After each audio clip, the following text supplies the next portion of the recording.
ਤਾਂ ਕਿਸਾਨਾਂ ਦਾ ਅੰਦੋਲਨ ਲਗਾਤਾਰ ਜਾਰੀ ਹੈ। ਇਸ ਸਭ ਦੇ ਵਿਚਾਲੇ ਅੱਜ ਪ੍ਰਧਾਨ ਮੰਤਰੀ ਨਰਿੰਦਰ ਮੋਦੀ ਕਿਸਾਨਾਂ ਦੇ ਨਾਲ ਸੰਵਾਦ ਕਰਨਗੇ।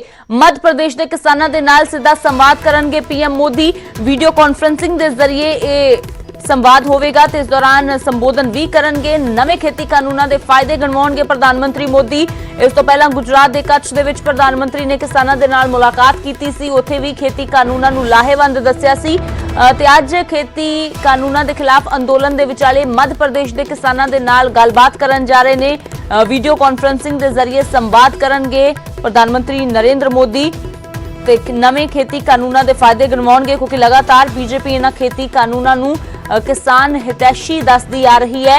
तो इसे दे चलदियां अज एक बार फिर तो मध्य प्रदेश के किसानों के नाल संवाद के जरिए पीएम दे वल्लों इन्हां खेती कानूनों के फायदों नूं गिणवाया जावेगा।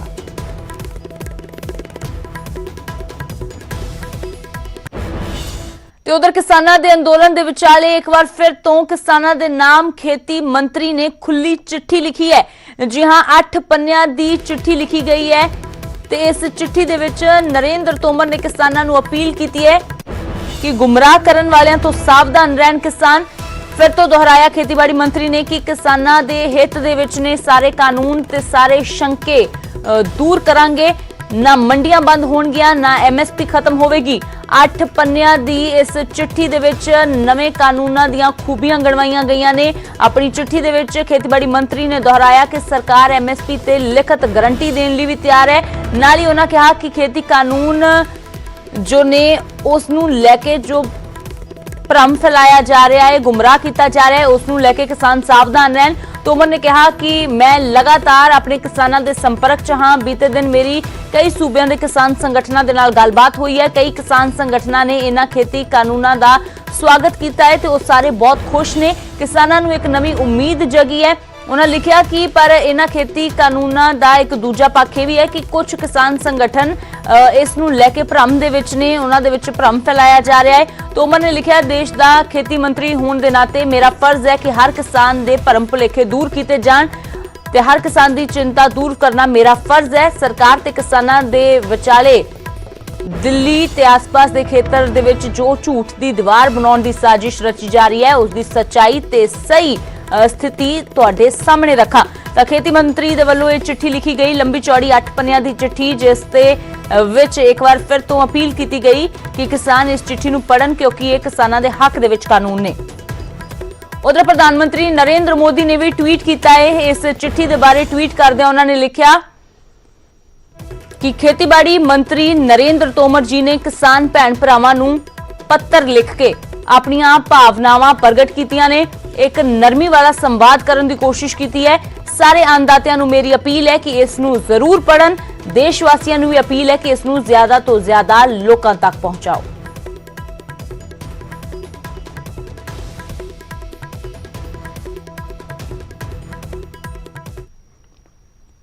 तो उधर किसानों का अंदोलन लगातार जारी है। जिथे वख-वख कलाकार खिडारी ते होर लोग किसानों के हक दे विच ने उत्थे हुण अर्थशास्त्री भी किसानों के हक विच नितरदे नजर आ रहे हैं। 10 अर्थशास्त्रियों ने नरेंद्र तोमर नूं चिट्ठी लिखी है। जी हां खेतीबाड़ी मंत्री नूं 10 मन्ने परमन्ने अर्थशास्त्रियों ने चिट्ठी लिख के इन्हां खेती कानूनों नूं रद्द करने की अपील की है। अर्थशास्त्रियों ने कहा कि यह कानून छोटे किसानों के हित विच नहीं ने। असीं चाहुंदे हां सिस्टम सुधरे पर कानून उस दिशा च नहीं ने। पंजाब के अर्थशास्त्री RS घुम्मण भी उन्हां अर्थशास्त्रियों की सूची च शामिल ने जिन्हां ने यह कानून रद्द करने की मंग की है ते यह कहा है कि यह कानून छोटे किसानों के हक विच बिल्कुल नहीं ने जिसलिए इन्हां नूं रद्द किया जावे।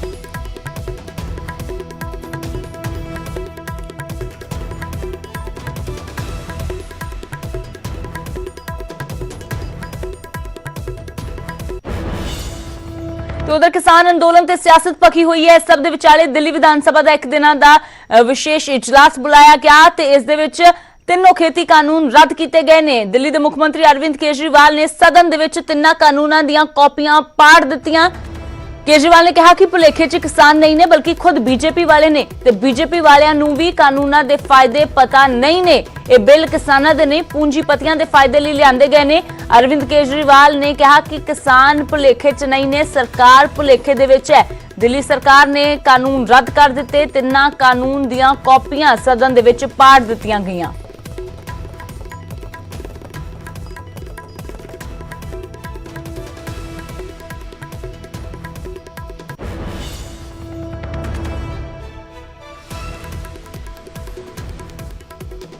प्रदेश और बिहार में ये 900,000 रुपए में बिक रहा है। मेरे को बता दो कि पूरे देश में मेरा बिहार और उत्तर प्रदेश का किसान कहां ये फसल बेच के आए कि इसको एमएसपी से ज्यादा दाम मिल जाए। हवा में बात करने से क्या फायदा है? कहीं भी बेच लो, कहीं भी बेच लो। अरे कहां बेच लें, बताओ तो सही। अब हमारे देश का किसान पूरे देश में कहीं भी बेच सकता है। वो देश का किसान कहीं भी नहीं बेचेगा। उनको भी पता है कि कौन बेचेगा। ये कानून किसानों के लिए नहीं बनाए गए, ये कानून भारतीय जनता पार्टी के चुनावों की फंडिंग कराने के लिए बनाए गए। इसको ये देश जितनी जल्दी समझ ले, किसान तो समझ गए, बाकी देश भी जितनी जल्दी समझ ले उतना अच्छा होगा। ਤੇ ਉਧਰ ਦਿੱਲੀ ਵਿਧਾਨ ਸਭਾ ਨੇ ਖੇਤੀ ਕਾਨੂੰਨ ਰੱਦ ਕੀਤੇ ਤਾਂ ਵਿਰੋਧੀਆਂ ਨੇ ਮੋਰਚਾ ਸੰਭਾਲਿਆ ਤੇ ਅਰਵਿੰਦ ਕੇਜਰੀਵਾਲ ਤੇ ਜੰਮ ਕੇ ਨਿਸ਼ਾਨੇ ਸਾਧੇ ਗਏ ਨੇ। ਪਹਿਲਾਂ ਤੇ ਕੇਜਰੀਵਾਲ ਰਾਜਨੀਤੀ ਕਰ ਰਹੇ, ਡਰਾਮੇਬਾਜ਼ੀ ਕਰ ਰਹੇ। ਸਭ ਤੋਂ ਪਹਿਲਾਂ ਤੁਸੀਂ ਦਿੱਲੀ ਦੀ ਵਿਧਾਨ ਸਭਾ 'ਚ ਕ੍ਰਿਸ਼ੀ ਬਿੱਲਾਂ ਨੂੰ ਸਪੋਰਟ ਕੀਤਾ, ਆਪਣੇ ਮੈਨੀਫੈਸਟੋ 'ਚ ਕਿਹਾ ਕਿ ਰਿਫਾਰਮਸ ਆਣੇ ਚਾਹੀਦੇ। ਹੁਣ ਉਹਨੂੰ ਪਾੜ ਕੇ ਡਰਾਮੇਬਾਜ਼ੀ ਕੀਤੀ ਜਾ ਰਹੀ ਹੈ, ਕਦੀ ਉਪਵਾਸ ਰੱਖਿਆ ਜਾ ਰਿਹਾ ਹੈ। ਕੇਜਰੀਵਾਲ ਸਾਹਿਬ, ਡਰਾਮੇਬਾਜ਼ੀ ਤੁਹਾਡਾ ਪੁਰਾਣਾ ਹਥਿਆਰ है। कि क्या कहूँ कि 900 चूहे खा के बिल्ली हज को चली। केजरीवाल साहब कल कह रहे थे कि भाई ये केंद्र के कानून है, लागू करने ही पड़ने थे। ये कैप्टन अमरिंदर सिंह कैसे विधानसभा में रद्द कर सकता है, उसने क्यों रद्द कर दिए? तो भैया आज आपने किस हैसियत से रद्द किए? हमने कहा था कि जहां जहां कांग्रेस की सरकार है, छत्तीसगढ़ में कांग्रेस की सरकार है, हम विधानसभा में कानून रद्द किए। राजस्थान में कांग्रेस की सरकार है, हमने रद्द किए। आज आपने पंजाब की तर्ज पे, कैप्टन अमरिंदर सिंह की तर्ज पे दिल्ली में कानून लागू थे और उसको आज रद्द करने का ऐलान किया है। ड्रामे ਕਰਨ ਦੇ ਵਿੱਚ ਅਰਵਿੰਦ ਕੇਜਰੀਵਾਲ ਬਹੁਤ ਵੱਡੇ ਮਾਨ ਨੇ, ਪਰ ਅੱਜ ਦੇ ਜਿਹੜਾ ਡਰਾਮਾ ਵਿਧਾਨ ਸਭਾ ਚ ਕੀਤਾ ਉਹਨੇ ਫਿਰ ਸਾਬਤ ਕਰ ਦਿੱਤਾ ਕਿ ਸਭ ਤੋਂ ਵੱਡਾ ਕੋਈ ਮਾਹਰ ਡਰਾਮੇਬਾਜ਼ ਰਾਜਨੀਤੀ ਦੇ ਵਿੱਚ ਹੈ ਉਹ ਦਿੱਲੀ ਦੇ ਮੁੱਖ ਮੰਤਰੀ ਅਰਵਿੰਦ ਕੇਜਰੀਵਾਲ ਸਾਹਿਬ ਹੈ। ਤੇ ਇਹਨਾਂ ਦਾ ਪਾਰਟੀ ਦਾ ਇੱਕੋ ਇੱਕ ਸਟੈਂਡ ਸੀ ਕਿ ਇਹਨੂੰ ਤਬਦੀਲ ਕੀਤਾ ਹੀ ਨਹੀਂ ਜਾ ਸਕਦਾ ਔਰ ਇਹਨਾਂ ਨੇ ਇਹ ਚੀਜ਼ਾਂ ਦਿੱਲੀ ਦੇ ਵਿੱਚ ਇਹ ਐਕਟ ਲਾਗੂ ਕਰ ਦਿੱਤੇ ਸੀ। ਹੁਣ ਜਦੋਂ ਲੱਗਿਆ ਉਹਨਾਂ ਨੂੰ ਕਿ ਕਿਸਾਨ ਅੰਦੋਲਨ ਸ਼ਿਖਰ ਤੇ ਪਹੁੰਚ ਗਿਆ ਔਰ ਕੁਝ ਵੀ ਹੋ ਸਕਦਾ, ਤੇ ਅੱਜ ਦਾ ਡਰਾਮਾ ਦੇਖੋ ਕਿ ਅੱਜ ਉਹ ਬਿੱਲ ਦੀ ਕਾਪੀ ਪਾੜ ਕੇ ਤੇ ਦੇਸ਼ ਦੇ ਸਾਹਮਣੇ ਵੀ ਮੈਂ ਬਹੁਤ ਵੱਡਾ ਜਿਹੜਾ ਕਿਸਾਨਾਂ ਦਾ ਵੈਲਵਿਸ਼ਰ ਹਾਂ, ਦੇਖੋ ਮੈਂ ਕਿੰਨਾ ਵੱਡਾ ਕੰਮ ਕਰਦਾ। ਤੇ ਉਧਰ ਕਿਸਾਨ ਅੰਦੋਲਨ ਦੇ ਦੌਰਾਨ ਸਿੰਘੂ ਬਾਰਡਰ ਤੇ ਆਪਣੇ ਆਪ ਨੂੰ ਗੋਲੀ ਮਾਰਨ ਵਾਲੇ ਸੰਤ ਬਾਬਾ ਰਾਮ ਸਿੰਘ ਜੀ ਦਾ ਅੱਜ ਅੰਤਿਮ ਸੰਸਕਾਰ ਕੀਤਾ ਜਾਵੇਗਾ। ਕਰਨਾਲ ਸਥਿਤ ਗੁਰਦੁਆਰਾ ਨਾਨਕਸਰ ਦੇ ਵਿੱਚ ਉਹਨਾਂ ਦਾ ਸੰਸਕਾਰ ਹੋਵੇਗਾ। ਦਿੱਲੀ ਮੋਰਚੇ ਤੋਂ ਵੱਡੀ ਗਿਣਤੀ ਵਿੱਚ ਕਿਸਾਨ ਸੰਸਕਾਰ ਦੇ ਵਿੱਚ ਪਹੁੰਚਣਗੇ, ਅੰਤਿਮ ਵਿਦਾਈ ਦੇਣਗੇ ਸੰਤ ਬਾਬਾ ਰਾਮ ਸਿੰਘ ਜੀ ਨੂੰ ਤੇ ਕਈ ਸਿਆਸੀ ਹਸਤੀਆਂ ਵੀ ਅੰਤਿਮ ਵਿਦਾਈ ਦੇਣ ਦੇ ਲਈ ਪਹੁੰਚਣਗੀਆਂ। ਦੱਸ ਦੇਈਏ ਕਿ ਕਿਸਾਨ ਅੰਦੋਲਨ ਦੇ ਦੌਰਾਨ ਸੰਤ ਰਾਮ ਸਿੰਘ ਜੀ ਨੇ ਖੁਦਕੁਸ਼ੀ ਕਰ ਲਈ ਸੀ ਤੇ ਸੁਸਾਈਡ ਨੋਟ ਦੇ ਵਿੱਚ ਲਿਖਿਆ ਸੀ ਕਿ ਕਿਸਾਨਾਂ ਦਾ ਦਰਦ नहीं देखा जा रहा। कल उन्होंने मृतक के अंतिम दर्शनों के लिए रखी गई तो इस दौरान कई किसान लीडर हरियाणा तो जो किसान लीडर ने गुरनाम सिंह झढूणी पहुंचे, भावुक भी होंगे नजर आए। तो इस तो इलावा संगत वड्डी गिणती दे विच पहुंची हुई है।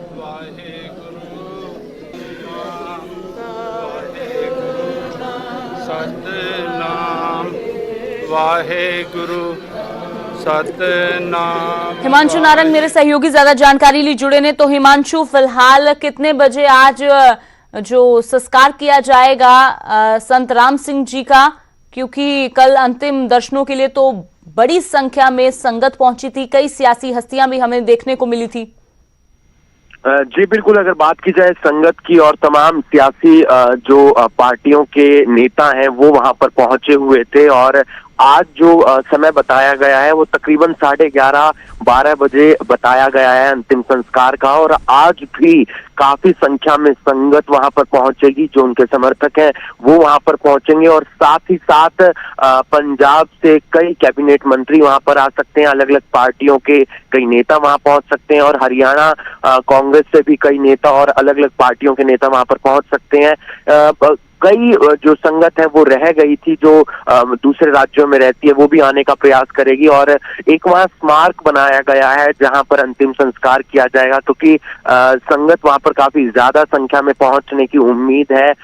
किसान जो नेता हैं जो इस समय दिल्ली के सिंघू बॉर्डर पर बैठे हैं, किसान जत्थेबंदी, उनके भी पहुंचने की संभावना है, क्योंकि कल भी वो वहां पर पहुंचे। तो ऐसे में एक पूरी व्यवस्था की जा रही है ताकि किसी को भी वहां पर परेशानी का सामना ना करना पड़े। जी अमृत। जी हिमांशु, शुक्रिया फिलहाल इस सारी जानकारी दे लई। तकरीब 11:30 ਤੋਂ 12 ਵਜੇ ਦੇ ਵਿਚਾਲੇ संत राम सिंह जी का अंतिम संस्कार किया जाएगा। किसानों का एक वफद पहुंचेगा अंतिम विदाई देने के लिए, ते नाल ही वड्डी गिनती विच संगत भी पहुंची हुई है।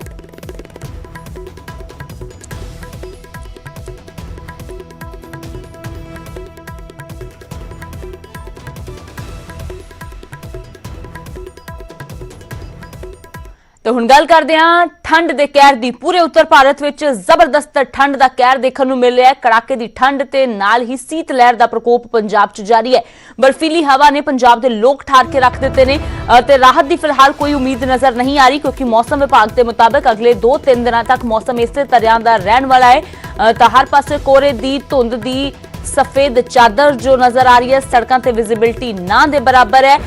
जो कई शहर ने पंजाब के ज्यादातर उथे पारा जो है वो 2 डिग्री तक भी दर्ज किया गया है। ज्यादातर शहरों दे विच पारा जो है 5 डिग्री तो हेठा ही दर्ज किया गया है। सीत लहर का प्रकोप जारी है। उधर पहाड़ों दे विच भी बर्फबारी हो रही है। तो पहाड़ों दे विच हो रही बर्फबारी ने मैदानी इलाकों को भी ठार के रख दिता है। प्रदीप मेरे सहयोगी शिमला तो जुड़े ने, शिमला का हाल जाणांगे। राजीव शर्मा मेरे सहयोगी अमृतसर तो जुड़े ने। सब तो पहला राजीव का रुख करते हैं। तो राजीव, शिमला तो भी ज्यादा ठंडा अमृतसर पाया गया है। कल भी असीं देखा 2 डिग्री तापमान, अज भी 2 डिग्री तापमान है। तो फिलहाल किस तरह का मौसम का मिजाज है अमृतसर दे विच? जी देखो अमृत, सब तो पहला तो ये हर किसी को पता है कि अमृतसर नॉर्थ इंडिया का जिहड़ा सब तो ठंडा शहर मन्निया जाता मैदानी इलाकों के। तो हर साल इत्थे जिहड़ा तापमान इस तरीके दे नाल एकदम घटदा है, पर अज कुछ राहत जिहड़ी है नज़र आ रही, क्योंकि कल जिहड़ियां असीं तस्वीरां दिखाईयां सी तो उस दे विच सड़कों के उपर लोगों को धुंध होने करके जो है काफ़ी दिक्कतां पेश आ रही सी। तो इस वेले मैं एक इमारत के उपर उत्थों असीं पूरे शहर की तस्वीर दिखाउण की कोशिश करते हैं, क्योंकि अज अमृतसर दे विच धुप्प खिड़ी हुई है। तो सवेरे ये पहला लग रहा सी कि शायद अज भी संघनी धुंध जिहड़ी है वो शहर दे विच देखण नूं मिले। तो ये पूरा तुसीं शहर का एक व्यू देख सकते हो कि खिड़ी हुई धुप्प दे विच पूरे जिहड़े शहर दे घर ने लोकां दे वो चमकदे हुए नज़र आ रहे हैं, क्योंकि कल विजिबिलिटी बहुत घट सी।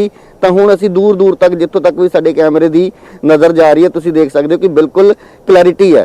तो हालांकि जिहड़े बाहरी इलाके ने, जिहड़े पेंडू खेतर ने, उत्थे जरूर ये जानकारी मिल रही है कि उत्थे धुंध जिहड़ी वो अज भी संघनी धुंध है, पर जिस तरीके दे नाल हुण शहर दे विच धुप्प खिड़ी हुई है तो हौली हौली इसका असर जिहड़ा बाहरी खेतरां दे विच भी नज़र आएगा। तो अज थोड़ी राहत जरूर है, पर जिथों तक तापमान का सवाल है तो इस वेले अमृतसर दे विच 5 डिग्री जो है टैंपरेचर वो इस वेले दर्ज किया जा रहा है। तो ये तस्वीर है, तुसीं देख सकते हो कि अज अमृतसर के लोगों को ठंड तो कुछ राहत जिहड़ी है वो जरूर मिलेगी, क्योंकि पिछले 2-3 दिनों तो काफ़ी तेज़ हवा जिहड़ी है शीत लहर चल रही सी।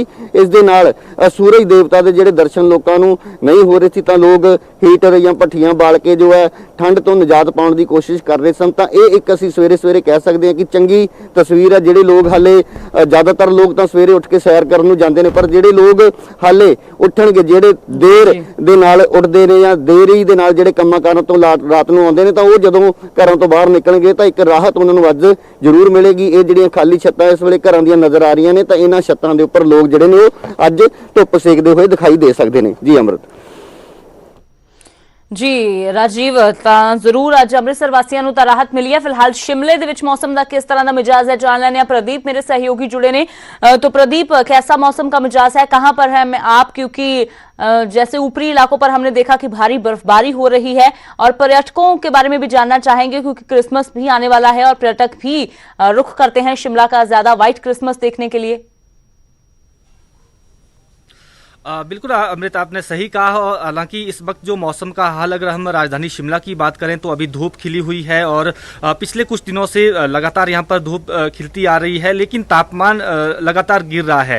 राजधानी शिमला समेत प्रदेश के लगभग 6 से 7 जिले ऐसे हैं जहां पर तापमान गिर रहा है लगातार, और इनमें से 7 क्षेत्र ऐसे हैं जहां पर माइनस में तापमान चला गया है, जिसमें लाहौल स्पीति का केलंग, किन्नौर का कल्पा और जो कुल्लू का भुंतर है, मंडी जिला का सुंदरनगर है, तो ये सारे क्षेत्र है। चंबा जिला का डलहौजी है, यहाँ पर माइनस में तापमान चला गया है।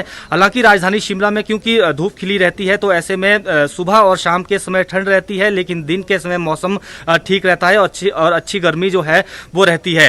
जहां तक बात अगर कहें कि व्हाइट क्रिसमस की, जो अभी 25 दिसंबर को क्रिसमस मनाया जाता है, और हिमाचल प्रदेश का जो शिमला है, मनाली है, डलहौजी है और ऐसे जो पर्यटन स्थल है, धर्मशाला है, वहां पर लोग जरूर आते हैं क्रिसमस मनाने के लिए, लेकिन वो बर्फ के दीदार करने के लिए ज्यादा आते हैं। लेकिन अभी तक जो मौसम विभाग की जो भविष्यवाणी है, जो उसमें अनुमान लगाया गया है, 23 दिसंबर तक मौसम बिल्कुल साफ रहेगा। ठंड हालांकि ज्यादा बढ़ेगी, शीतलहर की चपेट में मैदानी इलाके रहेंगे। आज का जो पूर्वानुमान लगाया गया है कि कोहरा जो है मैदानी इलाकों में, जो हिमाचल प्रदेश का मैदानी भाग है, वहां पर देखने को मिल सकता है। लेकिन अभी फिलहाल बर्फबारी की उम्मीद जो है वो भी मौसम विभाग को भी नहीं लग रही है, जो पूर्वानुमान अभी बताया गया है। और इसके साथ साथ नए साल को लेकर भी उम्मीद की जा सकती है कि बर्फबारी हो, लेकिन अभी तक का जो मौसम लग रहा है उससे लग रहा है कि नए साल में ही बर्फबारी के दीदार हो सकते हैं। लेकिन पर्यटक जरूर इस बात की उम्मीद में है कि बर्फबारी होनी चाहिए, बर्फबारी हो, और ताकि वो क्रिसमस मनाने भी यहाँ पर आ सके और नव वर्ष मनाने के लिए भी यहाँ पर आ सके। लेकिन इसके लिए इंतजार करना होगा, और जो मौसम विभाग का पूर्वानुमान है कि नए साल में ही या पहले सप्ताह में जो है जनवरी के पहले सप्ताह में ही बर्फबारी हो सकती है, तो ये मौसम विभाग का अनुमान है। लेकिन ठंड लगातार हिमाचल प्रदेश में बढ़ रही है और पर्यटकों के आने का क्रम भी वो चल रहा है, क्योंकि अभी कुछ समय पहले ही बर्फबारी हुई है ऊपरी इलाकों में, और जिसमें चाहे कुफरी है, नारकंडा का क्षेत्र है, हल्की फुल्की बर्फबारी वहां पर देखी जा सकती है, बर्फ वहां पर बिछी हुई है। तो सफेद बर्फ के दीदार के लिए पर्यटक जो है वो आ रहे हैं, और खासतौर पर जो वीकेंड है, प्रदीप, पर्यटकों की इच्छा पूरी होती है, बर्फबारी होती है या फिर नहीं, ये देखना काफी दिलचस्प है, लेकिन ठंड तो जरूर बढ़ी हुई है। शुक्रिया फिलहाल इस तमाम जानकारी के लिए, तस्वीरें दर्शकों के साथ साझा करने के लिए। राजीव मेरे सहयोगी जुड़े अमृतसर तो। राजीव, तुहाडा भी शुक्रिया मौसम का हाल दस्सण दे लई। तां फिलहाल अज कुछ राहत जरूर मिली हुई है, पहाड़ों तो लैके मैदानां तक अज धुप खिली हुई है, पर नाल ही नाल कड़ाके की ठंड का जो दौर है वह भी जारी है। फिलहाल एक छोटे जिहे ब्रेक के लिए रुकते हैं।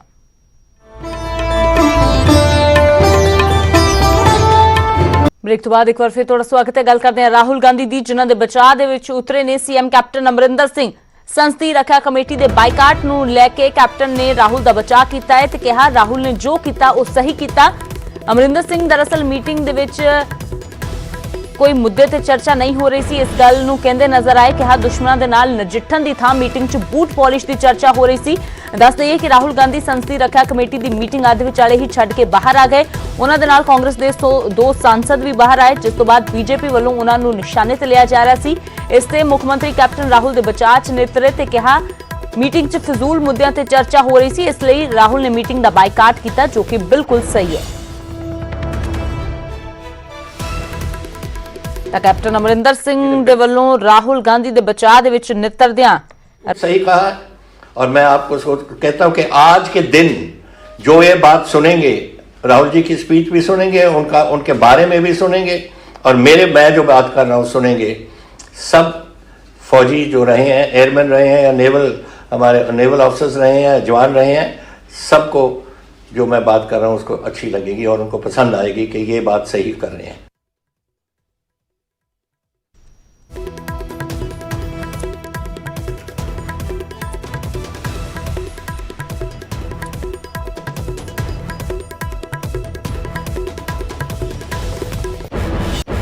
एक बहुत बड़े पैमाने की एक डिस्कशन चलनी थी, किस बात पे चलती है, जो राहुल जी ने कोशिश की उठाने की।